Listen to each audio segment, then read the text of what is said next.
also want to find out what's going on locally here. And we always have a check-in with our main man, Philly Green man, Ogbonna Hagan. And Ogbonna is on the line. Boy, what's going on, buddy? Hey, Dr. Paul, how you doing, man? All right, man. You always sound like, even when we call you, you sound like you're out and about, man. You making it happen. You stay outside, man. That man ain't never in the house. I'm always out in these streets, man, observing what's going on, observing the people, and that's what's up. You know, staying in contact. That's the only way you know what's going on. Yes, by being out here in these streets. Yes.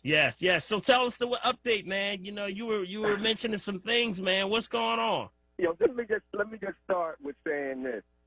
I heard you talking about the COVID, the virus, coronavirus, and all that. And one of the main things that was talked about when it first happened was about keeping everything clean, about washing your hands and keeping your environment clean, et cetera, et cetera. And when you look at this city, man, there's nobody keeping it clean from the top to the bottom. Yeah. It's just dirty, man. So I just want to focus on, keeping it clean, keeping our hands clean, keeping our minds clean, keeping the city clean, keeping our environment clean. And that's what we have to do in order to stop this crazy murder rate that's happening in the city and the violence that's going on. Yes. It's a fact, statistically, that when your community is clean, violence and crime reduces 30%. Wow. So just by keeping this environment clean, by cutting down the weeds, cleaning up all the dumping, providing areas for people to dump their trash, changing policy about trash pickup, we could decrease violence in this city 30% just by keeping it clean. So I'm pushing to keep this city clean and to get it cleaned up. You know how Kenny Gamble back in the day had clean up the ghetto? We got to clean this city up. We have to clean this city up to begin to stop the violence. Yes.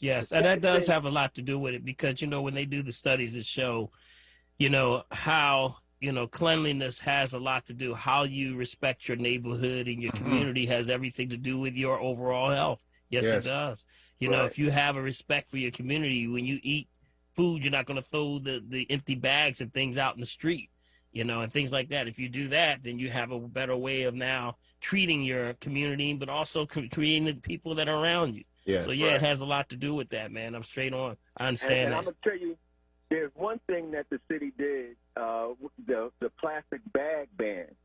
I've been seeing a lot of people walking out of the stores without bags and having their goods in their hands. So that's preventing a lot of the pollution from the plastic bags that get into the environment. Yes. The next thing, I don't know if I mentioned to you about a year and a half ago that I was going to be a subject in a book that's being published out of Japan. Oh, really? And on the note of Japan, R.I.P. to the former Japanese Prime Minister.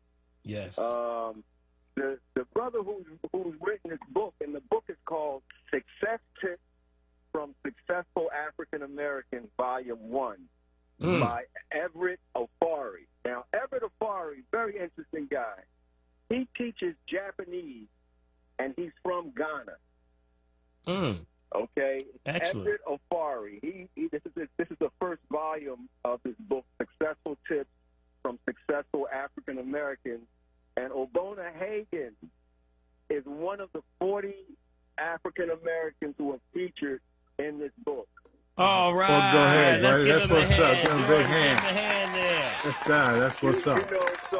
So this brother, he researched me for about a year before writing me a letter. He did all kinds of Google searches and checked out what I was doing, and he wrote me a letter saying that it would be an honor for me to contribute to his book. So that's just really a big up to Ogbonna Hagan. Yes, great, man. Glad You to are hear to be that. commended, brother.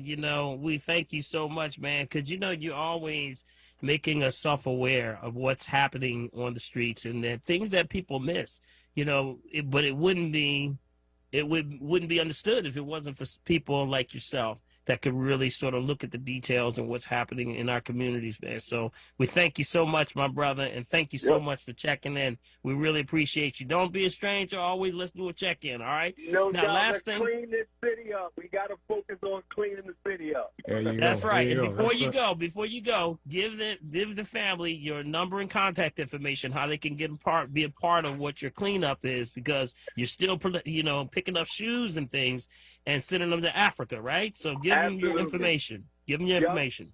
And I actually find between 300 to 500 pair of footwear a week that people actually throw away, in good to excellent condition. And if anybody wants to get in contact with me, you have these goods to donate, you can contact me at 267-780-0112, 267-780-0112, and you can find out some other things that I'm into right now as well. So, yeah, please reach out to me. All right, Ogbonna Hagan, let's give him a green hour shout one more time. Thank you, brother, for chiming in. Okay, always a pleasure to hear from you, and keep up the great work, and congratulations to you. All right, thank you. Appreciate it. You got it, my friend. Right, take care now. All right.